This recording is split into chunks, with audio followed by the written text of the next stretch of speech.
Hey peeps, Willow Skylar here, coming to you live from my living room, from everybody's living room. I am with Harleyquinn and Richard. I apologize, Richard. How do you say your name? My first name is Richard-Lael. My last name is Lillard. Richard-Lael Lillard. Richard-Lael is one name. I like to tell people, my name is not Richard, my name is Richard-Lael. If I were just Richard, I would be a dick.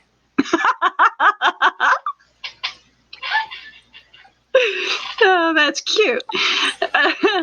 Harlequinn, we are in the process of planning HarleCon 2020. Tell me how you came up with the idea to throw an internet convention. How you doing, Dolph? First of all, I was involved with CyberCon for a while. Usually I host a lot of conventions throughout the summer, but due to the pandemic we're all in, everything got canceled. So I figured, why not just have our own? And it kind of took off. Excellent. We're going to be having anything from anime voice actors to stunt performers to paranormal and the supernatural. So there's really going to be something for everyone. I look forward to it. We are planning a few. Sorry, I'm trying to fix my thing here on Facebook. But we are planning on doing a few panels for HarleCon. Richard, what panels do you have planned for? Richard-Lael. Thank you. First name Richard-Lael. I apologize. It's okay. A lot of people, people have not heard of Richard-Lael. People have heard of Richard. People try to, but for me, it's very important because names are very important. Maybe that's what I'll talk about too a little bit in the convention. Names are important. Richard means powerful ruler. Lael means chosen of the horned god. So Lillard is a derivative of Lillard, which means to oppose the faith. So it's all very important. It was my birth name. I do love it. But what I'm going to be talking about specifically is witchcraft and the occult world in pop culture. So I'm going to talk about how it has influenced magic, and magic has influenced a lot of the pop culture world. Excellent. And both of us, all of us, obviously have come into contact with the supernatural world. What was your experience? What do you recall your first experience with the supernatural? My first experience, well, I mean, I've experienced things since I was a child, but some of the big ones were, when I was in my teenage years and I was awkward and I was weird and I would see things and I thought I was crazy or strange or. I remember I was about, I was in my teens, late teens, and I would witness at home. I would witness this shadow figure run out of the kitchen into the dining room and then into the foyer. And because it was sort of an open ranch house, and I would look and I would go, okay, that's weird. And then I didn't say anything because I didn't want people to think I was crazy. Well, we went out for a drive, my father, my mother, myself.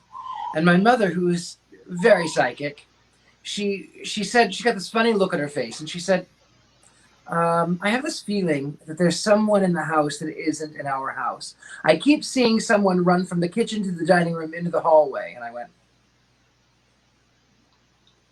oh, wow. Because I was afraid that maybe I had done something to bring in these shadow figures. So that was one of my earlier moments with it. Wow, that's incredible. Harlequinn, what was how about you? What was your first experience with the supernatural? I'm honestly not sure. I was taught throughout my childhood that, every girl kind of goes through her witchcraft phase, and that it's just, kids having fun and none of it's real. There's still a lot of that and the imposter syndrome that comes with that. But the first one that I really accepted, I actually messaged Richard-Lael about it. I was scrolling through random decor stuff on Amazon. I just redone my room, and I happened across this statue of Hecate, and it felt like my entire body was vibrating. Oh, wow. Scrolled away and it stopped. I went back and it started again. I went to different Hecate statues, nothing happened. Just that specific statue. I actually do have it sitting in my office over there. So that was the one that really started to, I'm not going to say make sense. It's the one that I wasn't in denial about and didn't just ignore. Wow, that's cool. One of my experiences with the supernatural was when I was a kid. I remember the doorbell ringing, and it was just like kept on ringing. So I ran to the door, went to go answer it, and I looked out. Nobody was there. As soon as the door latched, that's when the doorbell started ringing again, and creeped me right out. There was just like these different instances in this place that, like, my mom had experiences, my aunt had experiences in this house. There was a spirit that would a little girl that would float from the top of the stairs to the basement. I don't recall seeing it, but my mom found her at the foot of her bed one day. My aunt was reading one day, and she felt something like around her. And it's like this house was just super creepy. They hated the basement, and they feel like a little girl was buried in the basement. And yeah, so the spirit would nightly do the floating thing from the top of the stairs to the basement. My mom found a bloody nightgown in my sister's drawer that looked like the little girl's spirit that she kept seeing. But the spirit seemed to disappear after the fact of one of my mom's friends visiting. So I don't know what happened, but Well, was your mom's friend? Was she a psychic? Was she a medium? Was she religious? I don't know. Honestly, I don't know. It was just someone that I guess my mom worked with. She probably had some connection to the house or some connection to the family that lived there before us. So I don't know. Fascinating.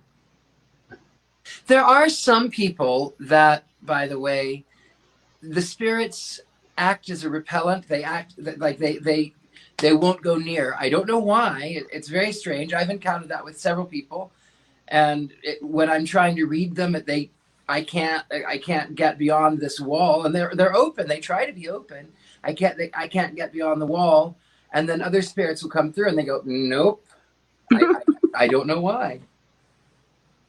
I've often I can kind of pick up on other people's energies, though I've never actually done anything to really go beyond just feeling people's energies. I really empath.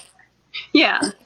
I know, Harlequinn, you were talking to me last night about some of the things that you did to strengthen your empathic abilities. It was recommended to me that I learn through either tarot or oracle. There are too many things for me to remember with tarot, too many different meanings, everything's to be structured, and I just can't. It's too many things. So I learned, Richard-Lael here taught me to read oracle. Okay. And what is involved with reading oracle? So, like I said, tarot is very structured, it's very rigid, there's very specific meanings for each card. Oracle is a little easier to learn to read because it's more intuitive, it's more abstract. However, each deck has a different feel and a different energy, so you have to relearn to read each time you get a new deck. I have 3 decks. I really only connect with one of them so far. The others there's something there. I just haven't worked with them yet. I haven't had the time. So That's understandable. I gave a friend of mine a beautiful deck of cards. I had a client that had purchased an antique set of Lenormand Oracle cards that were well in excess of 100 years old. And she said, I want to use them. I don't want there to be energy attached. So I copied the cards. I transferred the energy. I pulled the energy from the old ones and put it in the new ones. And they're beautiful. They sat in my box for months, and I would pick them up and I would look at them and I'd go, they're beautiful, but I can't connect. So I gave them to my friend, and she picked them up straight away. She feels them. They have handwritten notes on them from the original deck. So she loves them. She feels them. But I just got these. I was at the Goodwill yesterday. And these are great. I love these. These are sort of, where's my camera? So they have these sort of animals on them. Oh. So like this is a boar. Where is that? A salmon. So each one of these, you sort of assign, what are the traits that these animals exhibit, and how do you, what does that pertain to this situation? So I just picked them up and I went, I really like these. I'm not even certain that they're all there, but I like them.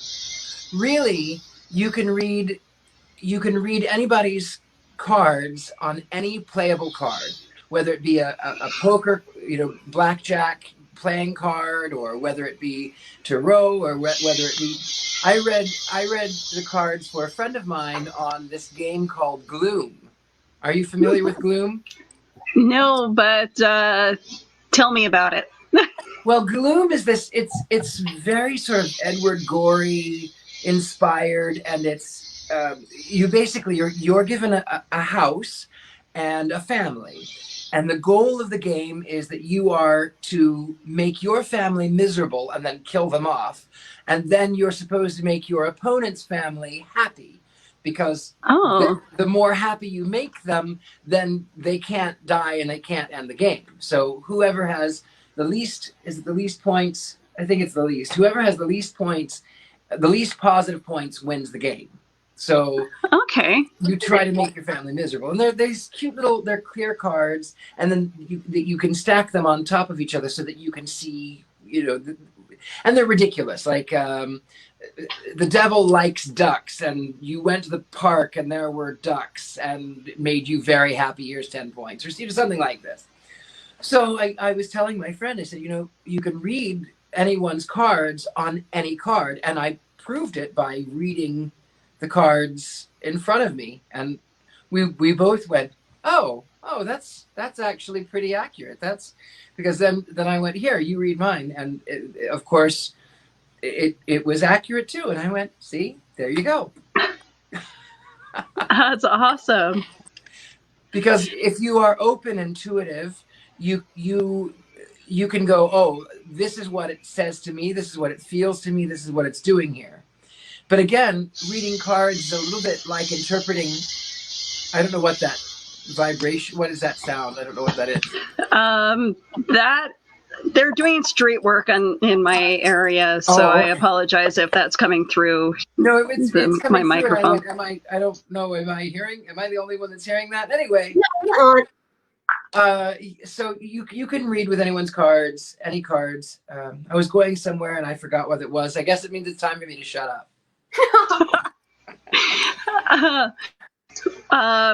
Would you guys be willing to read your oracle cards for me? Sure, I can. Awesome. Because that's something that I love doing is I've gone to a few psychics here and there to get different readings. I always seem to. I'm psychic. This is my own is. I think I'm just empathically sensitive. So I'm curious as to see what you guys come up with. Sure. Harleyquinn, would you like to go first, my darling? Sure thing. Like I said, I do have 3 decks. I only connect with one of them. These are the 2 that I have not gotten to connect with yet. This is the one that, who was it? Someone in the Long Black Veil Seance recommended the lunar cards to us. That's this Oh, deck yes. here. Oh, yes. So I did end up actually getting it. And then the Witch's Oracle. It just, this will be a very good deck for me. I'm just not familiar enough with it yet to actually read it. But the Cool. deck I use most often, the one that Richard-Lael Lillard taught me to read on, is the Halloween Oracle. Ooh, I like that. Okay, darling. I'm going to move the computer here because I need table space. Okay. Move this down so you can see.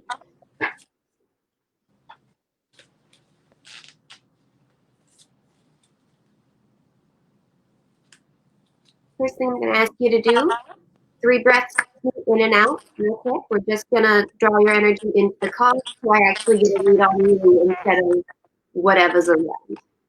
Okay, Whenever you're ready. go ahead.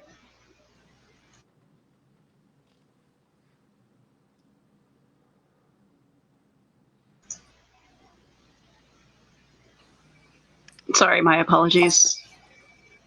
Okay. Go ahead. Yeah. Okie dokie. Are you going to pull in at the same time as me, dear? Are you going to... I'm sorry? Richard-Lael, are you pulling at the same time, or are you... I'm pulling my cards at the same time, but I'm going to use my Fantod pack. These are not fortune telling cards. These are misfortune telling cards, and those are Edward Gorey. So Fantastic. while Ms. Harleyquinn is pulling cards, I am going to pull cards too. Okay. I'm going to start shuffling, Willow. When you feel like I need to stop, tell me. Okay. That goes for both of us. All right. And stop. Okay, these fell out. Do you want them on the top or the bottom? Put them on the bottom. Or in them. Yeah.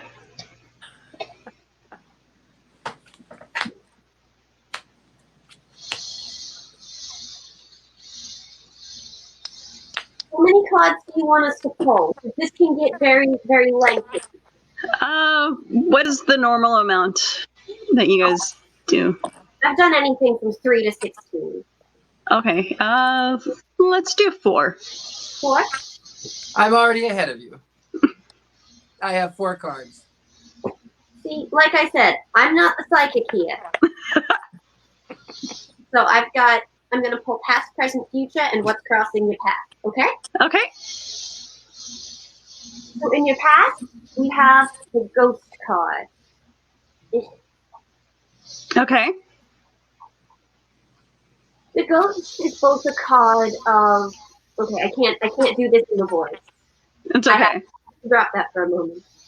The ghost is both a card of regret and forgiveness.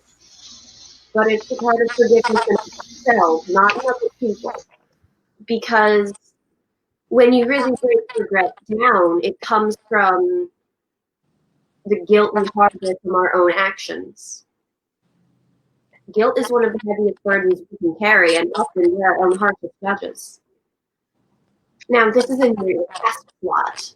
I really do think that means, maybe you're very much a trial and error learner, and not all of your choices ended well.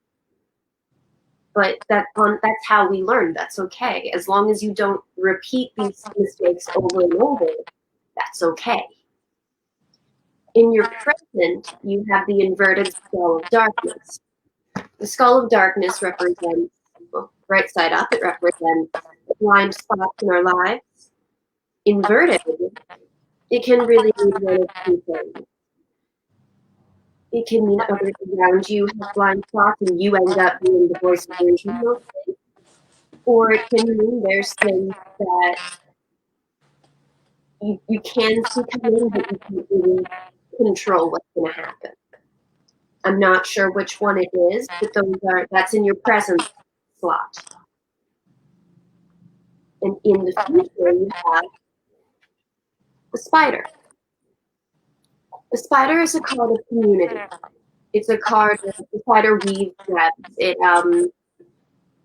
builds up your friendships and your community, your people, and lean on them in the future, because any troubles you have, having the support of your community is what's really going to help you. Now, in the card that's crossing your path, you have ancestors, which I know it says your legacy of our DNA. I've read that a little different because, especially personally, my family is not my biological family. So I've always read this like those you consider your family, not necessarily those related to you by blood. Okay. That's in the crossing your path system. So you probably will have some disagreements and some issues with people who are very close to you. And there are others in your community who can help you get through that, whether it be by them being a sounding board, or by them offering support, or just listening to you while you vent and get everything out. So you can come at the issue with a cool head instead of having all these emotions. Okay, interesting. Anything to add to that, Richard-Lael? I think that's... Well, I will say this is actually quite clever. Can I see the card that is crossing the path? You were talking about that as family, right? Yes. Because, you know, I did the same layout. And you want to see what crosses her path? The ancestor. Oh. So it is about family. So I found that rather interesting. My cards are not fortune-telling cards. My cards are misfortune-telling cards. And people oftentimes go, oh, no, I don't want to know about the bad things, the misfortunes. I don't want that. But this is how I explain it. You're flying down the highway and you're doing 80 miles an hour. And right in front of you is a pothole, a big, massive hole in the ground. Now, if you know that that pothole is coming, you can slow down, you can change lanes, and you're fine. But you hit that pothole going 80 miles an hour, you throw the front end out of alignment, you have just caused yourself, you've burst a tire, you then cause a car accident. Now you're out thousands and thousands of dollars just because you couldn't slow down and change lanes. So that's sort of the way that misfortune cards come in, because these things are telling you, these are warnings. They're not bad. They're just saying, look out for these. The major thing that's crossing the path is the ancestor. There is a lot in your lineage, I feel, that they remain sort of nameless and faceless, but there's a lot of this sort of, well, the ancestor is wearing this big fur coat, which is very Canadian. It's very cold. So it talks about sort of showing excess, but still remaining sort of obscure. The things that we find familiar are actually not, what is it? Is it the smell? Is it the scent of a cigar? Is it the smell of a cookie? Is it a sound of a music? So it is talking about the ancestors. It is talking about connecting with them, finding a way to heal them in the past, to send out that vibrational frequency and say, in my present state, I heal you. I also, that refers to a lot of healing yourself, healing your past, healing your lineage, talking to that inner child and saying, I forgive you, and you are strong, and you are powerful, and you are brave. So ancestors, focus a little bit on that. That's what's crossing the path. Now, there are three things, they always come in threes. There are three things to look out for that are coming for you now. The sea. The sea is one of travel. It is one of feeling a little bit lost, of looking out into that endless void and not knowing where the beginning is, not finding your sure footing. You're on the boat. You are the captain of your vessel, and you don't have to worry. You are not lost at sea. You know exactly where you are. You have the stars to guide you. So focus on the stars. The waltzing mouse. The waltzing mouse, where is that camera? The waltzing mouse stands on top of this table, and right now he's sort of happy and he's dancing in the light, and he sort of is carefree, but he has to watch his steps because he could be plunged into darkness. Don't get so focused on the moment that you forget the entire journey.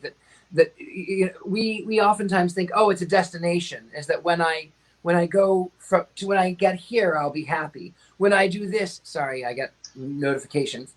When I am here, I'll be happy. No, it's about living in the moment. But it is also about accepting that shadow side of you, accepting that those darkness, accepting you can't have real light without the shadows. And people oftentimes will focus. They say, I only want the light. I only want the light. I only want the light. I only want the light. But the light is it's blinding. And the light is not always the truth. In the darkness is always the darkness. Those things in the dark are what they are. The problem with the darkness is if you walk in the darkness, you could stumble. But if you walk in the light, you're blind and you can't see it anyway. So real power is walking in the darkness, but holding on to that light and commanding the shadows. That's where you find your power. So it's okay, accept the yin and the yang. What's more is you have a tendency to feel a little bit like a bottleneck. You feel like I can see things, but I don't know how to get there. I don't know how to get out of this situation. I'm in this bottle. I'm going in circles, and I can breathe, but this is not really healthy. I need to focus on how to get out of the situation. I can see it. I just need to get there. So again, the ancestors will help you. Focus on the entire journey, not just the destination. And remember, when you feel alone, you're not alone. You have the stars to guide you. Oh, wow. Thank you. You're welcome. That's incredible. I do have a bit of, I do feel a bit connected to certain people in my past, like my family. I actually, a couple of years ago, my uncle, my grandfather's brother, was having a family auction.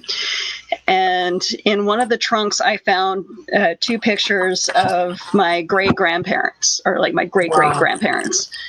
And I asked my aunt, I'm like, these were in the trunk. Are you guys planning on getting rid of them, like giving them away with the trunks? And they're like, and my aunt's like, no, you can have them. I'm like, okay. So now I have them, and I want to restore them, but it's like just happenstance that I actually found those pictures. And so it's, I feel like they're here guiding me. I absolutely think so too. It is very important to have a history, to have an ancestry. Time doesn't really exist. I mean, I have this lovely little thing right here, and the sands through the hourglass, the days of our lives, and all of that. But the truth is, time doesn't really exist. So these spirits of the ancestors, they're going about their business, and they are looking into their future, and they're going, one day I'm going to have this granddaughter, and this is what I want from her, and I want happiness for her, and I want good things for her. And so it's sort of cyclical. So we heal our past selves, we heal our ancestors, we talk to them, we communicate with them, they communicate with us. We sort of are sometimes their ghosts. They see ghosts and they go, oh, what is that? And you go, oh, it's me. You live you rent out an interesting home called the Pasadena Ritual House. Yes. How did you come across acquiring this place? Well, it was really funny. I was trying to figure out what I needed to do, and I was dealing with a lot, and I thought I was going to be leaving California for good. I was dealing with some personal issues, family and whatnot. And as an offhanded comment, I posted a Facebook comment. I said, when I get back from visiting my mother, I'm going to move to Pasadena. And my friend who was living here at the time she was looking to move, and she says, I want to move to Pasadena and look at this house I found. And I went, oh, okay, let's move in. So we did. You also have to be very careful what you ask for. That's the thing, is you have to be very careful what you ask. Yeah. Because sometimes the universe gives it to you, And I'm not going to go into full detail on that one, but the universe gives you exactly what you ask for. So be very careful. So I watched the episode of Ghost Adventures that delve into your home and all the interesting stuff that happens. Like, I don't mean to be rude, but do you purposely conjure up some of these spirits? Of course I do. Of course I do. Now, I for the show, it's so funny that the spirits and I here in this place, and the one I personally am haunted. So I had this little game I played. I said to the energies, energies, spirits, it is now time. Show them your best. Make noises, walk across camera, touch them, do these things because it's going to be a lot of fun. It's going to bring a lot of attention to you, and you're my friend, and I like a good scare, so really let them have it. That is incredible. I'm never honestly gonna get over the take a drink story. I absolutely. So that is one of my favorites. So they came in and Zach said, wow, I really like this. I want this feeling for my museum. I really like this. And then he was very respectful. He says, if you have to move anything, make certain you pick it up. Don't drag it. These things are old. And I was very grateful. So we did a lot of the talking and some of the. And he says, would you do us a favor and would you do a seance for us? And I went, sure. All right. So I'm sitting right here in this very room, not in this chair because this chair was in the other room, but I was sitting right here in this spot. And I set out my things for the seance. I had the cigar and I had the rum and I had these things. And I'm sitting here focusing energy. And the rum in the glass starts vibrating like this. And they're in the other room. They're in the parlor. They're doing EVP. And just as the glass starts doing this, they get an EVP that says, take a drink. And Zach goes, oh, take a drink of what? Of blood? And I'm laughing. I'm going, no, it's the rum. It's the glass is vibrating. It's the rum. So they come in, we do the seance. And I lift up the glass and I say, we take a drink of this goblet. I don't remember what the exact words, but I raise the glass and I said, and we take a drink. And he goes, oh, take a drink. Oh.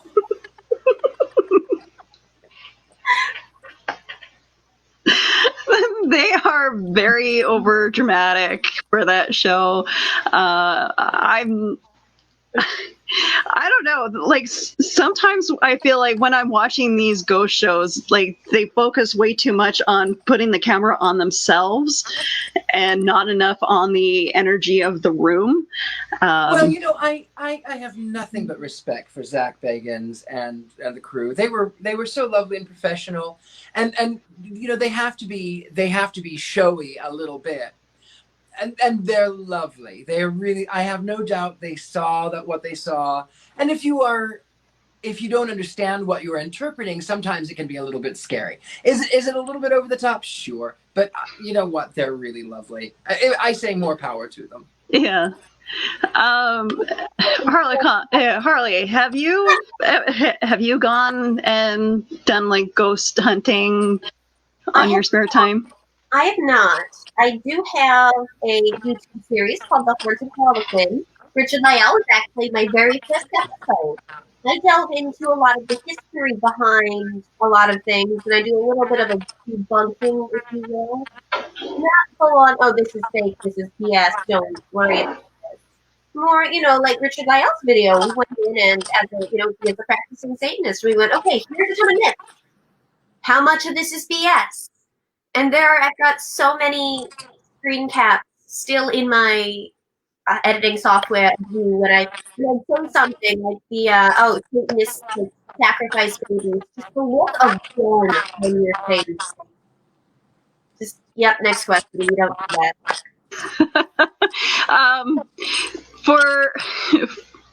For Richard-Lael, for you being a practicing Satanist, and I know in the Ghost Hunters or Ghost Adventures video, you say that you're not religious, you don't believe in the devil or Satan, Right. It's a very or strange God. thing.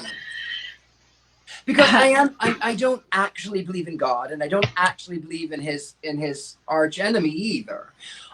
Having said that, I do honor these energies, and I do work with spirits, and I do work with demons. I do believe in interdimensional beings. Are they God? Maybe, maybe not. But I view these. There's certainly not some old white-haired man with a beard, and there's certainly not some horned figure with, with a mustache and a pitchfork. There certainly is not that. But there are these elements, these energies that exist throughout space and time, and I honor them, and I go, well, this energy helps me to understand things this way. So if I say to that spirit, I welcome you and I thank you. Thank you for, like Hanuman, for instance. I have a statue of Hanuman. Hanuman is the god in Hinduism that you contact when you can't do something for yourself. He leaps over the gates of hell to help bring you to victory. That's why he became a god in that Hindu mythology. It's mythology, but the idea behind it, is he really some monkey god who literally jumped over hell? No. But that energy does exist somewhere in the cosmos. So I am an atheistic, theistic Satanist. It's weird. Interesting. Yeah, no, I feel you about that. Like, growing up, I grew up as Catholic and Christian, and I got out of the religion because it just wasn't suiting my needs as a personal interest. I found like they use religion more to hate on people more, and I just needed to get away from that. But as I delved more into like my spiritual, like the spiritualness of the world, I picked up some beliefs along the way and picked up stuff from each religion that I learned about.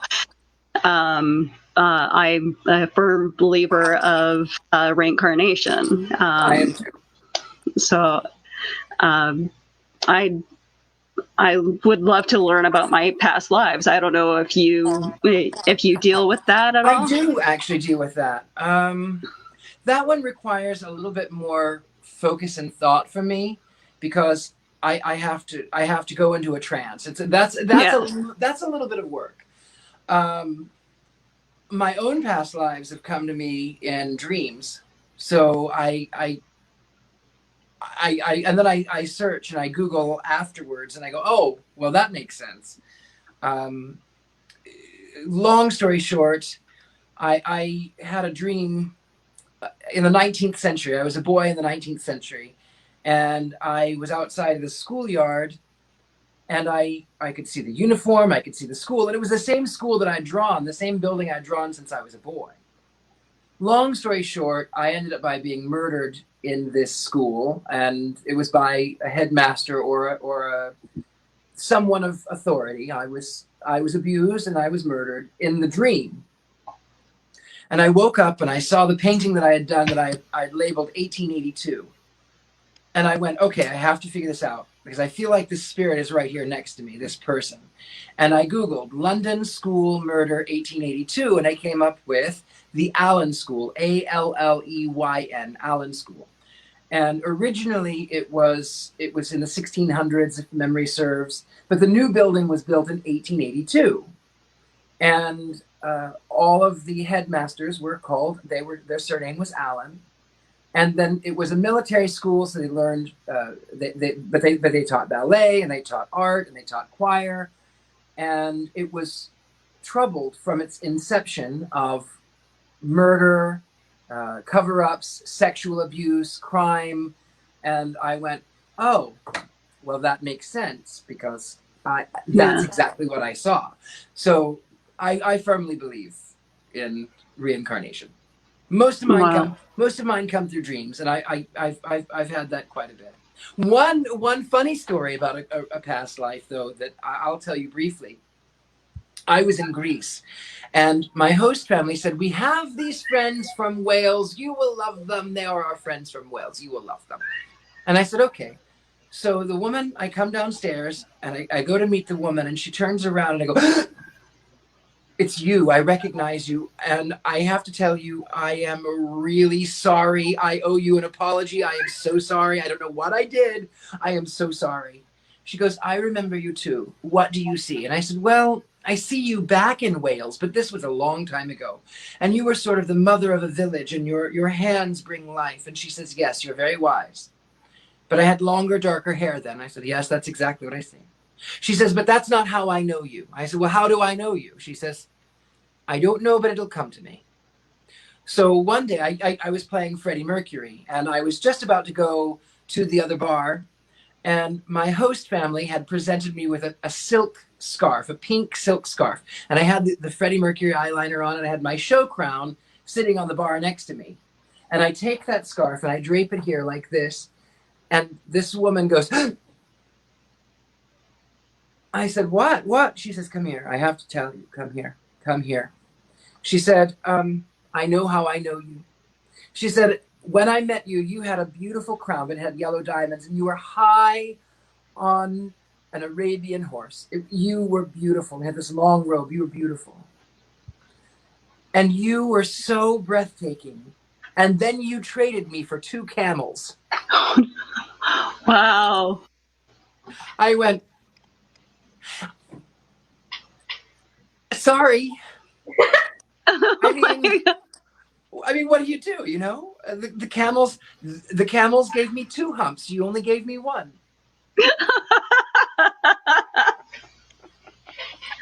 That's a cute story, actually.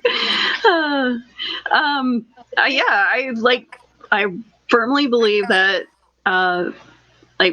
people that we met in a past life do tend to find their way into our current lives.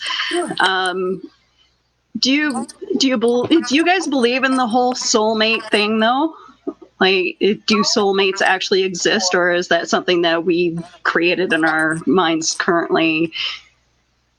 I think the idea of a romantic soulmate was something that we definitely created and romanticized, because a soulmate is someone who the energies are very similar, the energies are very compatible. A soulmate isn't someone who you're meant to love for the rest of your life. It's someone who's supposed to be in your life, regardless of the relationship to that person for the rest of your life. So I think the idea of a romantic soulmate, you only get one person, that's BS. But I think soulmates do exist in a different capacity than what we've built them up to be. Bravo. I have nothing to add to that. I love that answer. Well done, Miss Harley. So I know, Harley, you need to get going. We have Christian's show coming up soon. So please. A little late. We can, if anyone has anything else to say, HarleCon is August 15th. Willow, I'm so sorry. The time of your panel is slipping in my mind. That's why I write all this down. What time is your panel? My panel, I believe, is 12 p.m. my time, 1 p.m. Eastern. 1 p.m. Eastern time, and Richard-Lael is going to be. He'll be appearing in 2 panels. 2. Patty Negri's paranormal panel, which is going to be at. I can't remember. 8. That one's going to be 8 to 9:30 p.m. Eastern Standard Time, and his solo panel is a half an hour starting at 11 p.m. Eastern Standard Time. That. I appreciate you guys hanging out with me even for a short little bit. We will definitely have to do this again for a longer show. I appreciate meeting you, Richard-Lael. You're an amazing guy. My pleasure. Richard-Lael, or look at a book of reading with him. Check out thegentlemanslike.com. Thank you, Harley. thegentlemanslike.com. Thank you so much. Lovely ladies, Thank you very much. Harley. Lovely to see you, Willow. Lovely to make your acquaintance. I will let you to it. Take care. Okay. All right. Bye. Bye. All right. So we are going to head over to Christian's show for the Traveling TARDIS. So you guys are welcome to come join us there. Or you can move on to your lives and do whatever you need to do. You guys have a great night. Bye.